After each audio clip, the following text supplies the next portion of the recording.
It's opening weekend in Kentucky once again.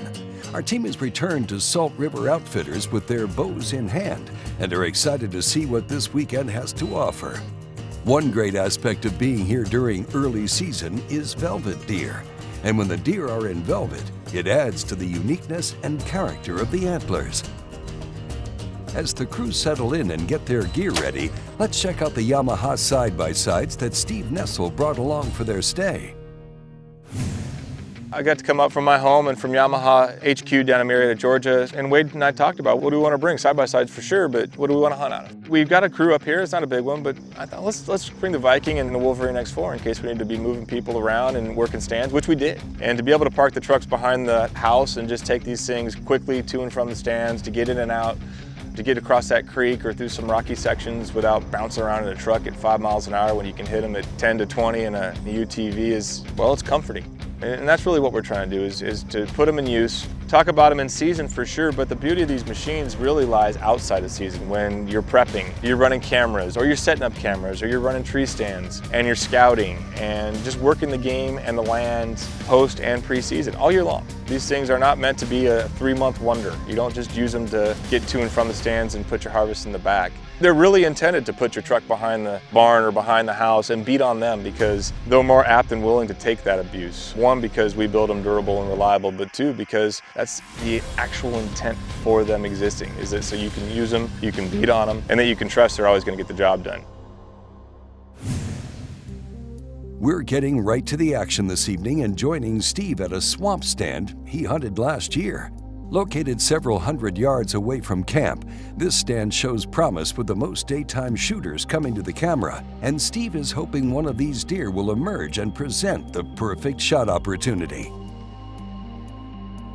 We get a cool velvet buck that's actually in the stages of shedding its velvet in real time, right there, right in front of us, probably as we get to be about 6, 7 o'clock that night. This deer is super cool looking. I mean, I have my bow in my lap, and he's there probably 15, 20 minutes, and I'm looking at Jeff, and I'm thinking, he's like a hybrid. He's a half velvet, half hardhorn deer, and I know I have the green light on this deer if I want to take it, but we also know there's bigger deer in the area.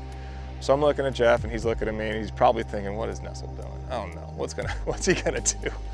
But eventually he circles around, he's kind of pushing some does, just doing what deer do. And I look at Jeff and I said, if he's around for a long time and it's getting late and he gives us a shot, there's a good chance we're gonna do this. But it never happened. It just never came to be because that deer, for whatever reason, had enough with that food plot, had enough with that setup, and he walked straight out of our lives to the left. But at the end of the day, it was for the best because things started to get pretty interesting pretty quick.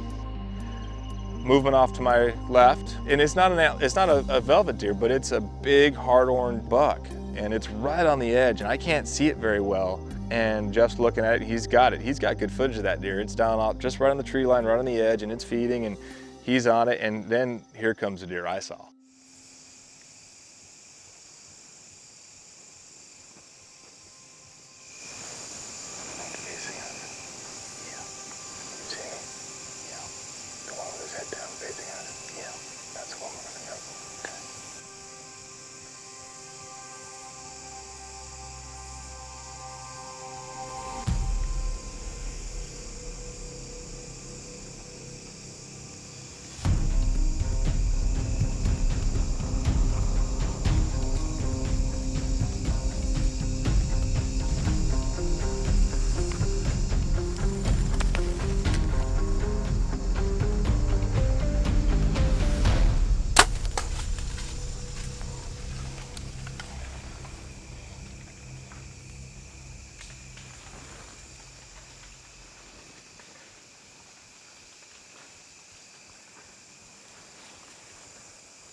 See?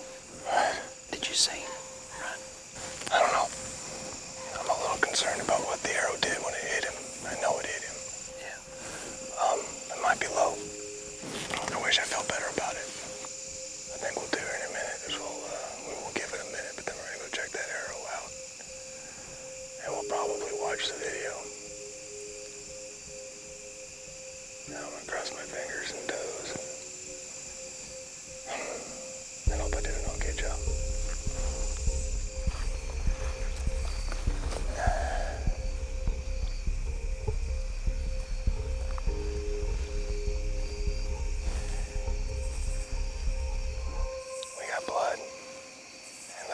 I passed through.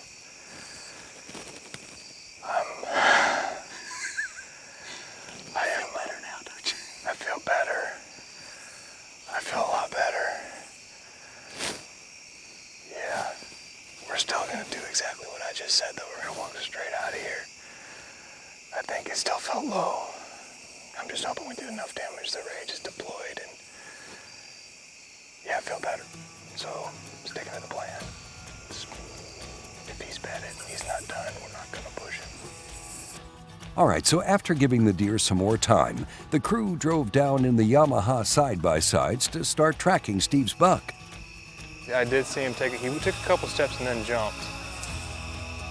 Right down through there. He crossed through this brush right here.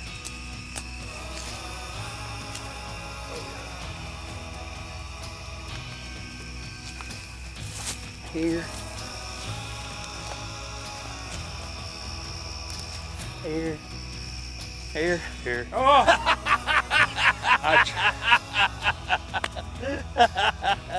Get in there, dude. Buddy. Oh my goodness. Look at I was you. like, surely because I was shining up there. Oh. Look at that buck there, buddy. Oh, sorry, dude. What a deer.